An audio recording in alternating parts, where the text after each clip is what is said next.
Muhammad Ali faced Sonny Liston, George Foreman, Ken Norton, and countless other legends. But when asked who was the roughest and toughest fighter he ever faced, Ali didn't hesitate. His answer shocked the boxing world.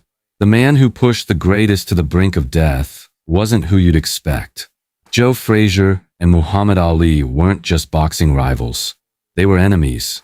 Their hatred ran deeper than the sport itself. It started with friendship, but ended in one of the most vicious feuds boxing has ever seen. During Ali's exile from boxing after refusing the Vietnam War draft in 1967, Joe Frazier stood by him. Frazier lent Ali money when he was broke. He advocated publicly for Ali's right to return to the ring. He supported him when the world turned its back on the greatest. But when Ali returned to boxing, he betrayed that friendship completely. Ali began calling Frazier an Uncle Tom. He labeled him the white man's champion.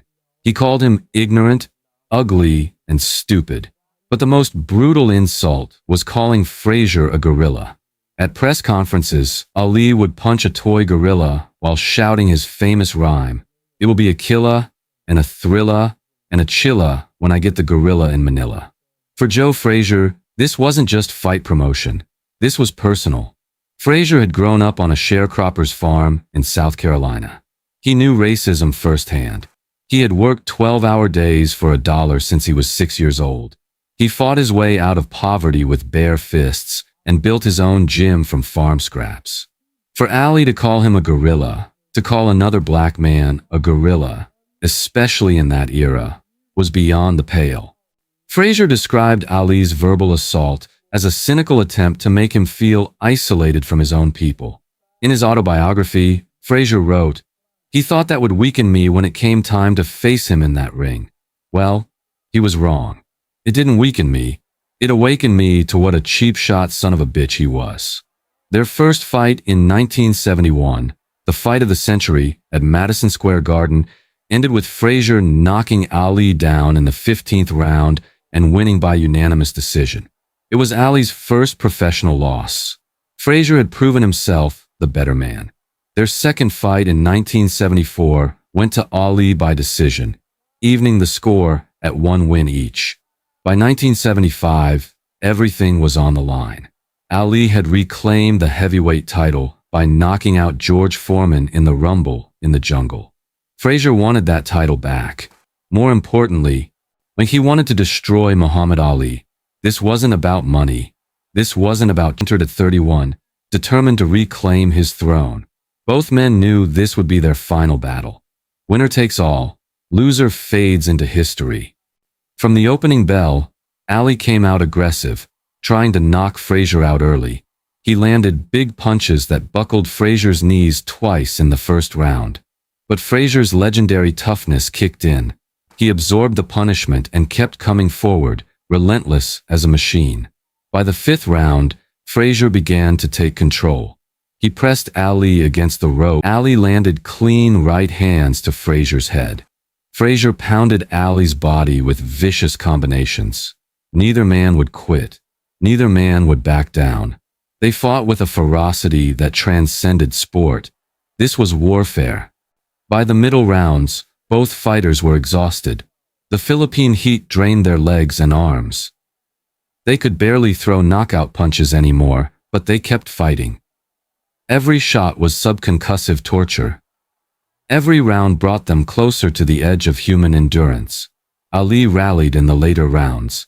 He landed brutal rights to Frazier's head in rounds 12, 13, and 14. Frazier's left eye was nearly swollen shut. His right eye was closing fast. Blood and sweat poured down his face. But Smokin' Joe refused to quit. In Ali's corner between rounds, Angelo Dundee urged him to keep going, but Ali was broken. He told his cornerman to cut his gloves off. He couldn't fight anymore. He was ready to quit.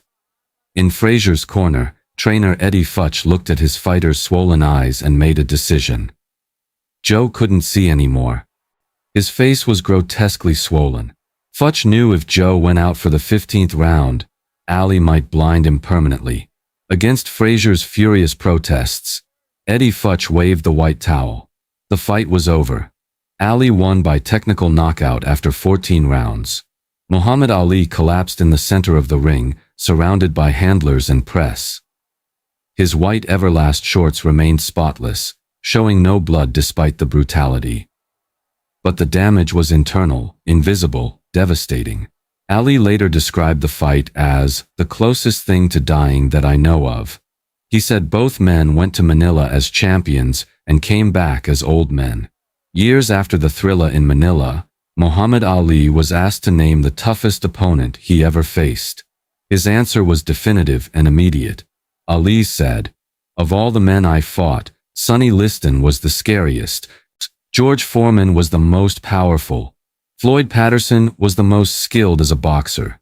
But the roughest and toughest was Joe Frazier. Not Sonny Liston, the terrifying ex-convict who could punch through concrete. Not George Foreman, who had demolished both Frazier and Norton in 2 rounds each. Not any of the other legends Ali had defeated throughout his career. Joe Frazier, the man Ali had mocked, insulted, and humiliated for years. Smokin' Joe was the roughest and toughest fighter Muhammad Ali ever faced." After the Manila fight, Ali praised Frazier with genuine respect. "He is the toughest man in the world. If I'd taken the punches he took in there, I'd have quit long before he did. He is a man." Ali called Frazier the greatest fighter of all times, next to me. But those words did little to heal the damage Ali had caused. Joe Frazier's bitterness lasted for decades. In his autobiography 20 years later, Frazier wrote brutal words about Ali. "People ask me if I feel sorry for him. Nope.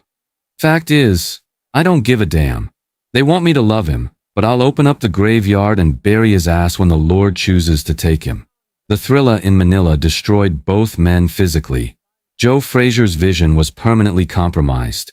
He fought only twice more before retiring, never winning another fight. Muhammad Ali won his next 6 fights, but he was never the same. His skills had eroded. His speed was gone.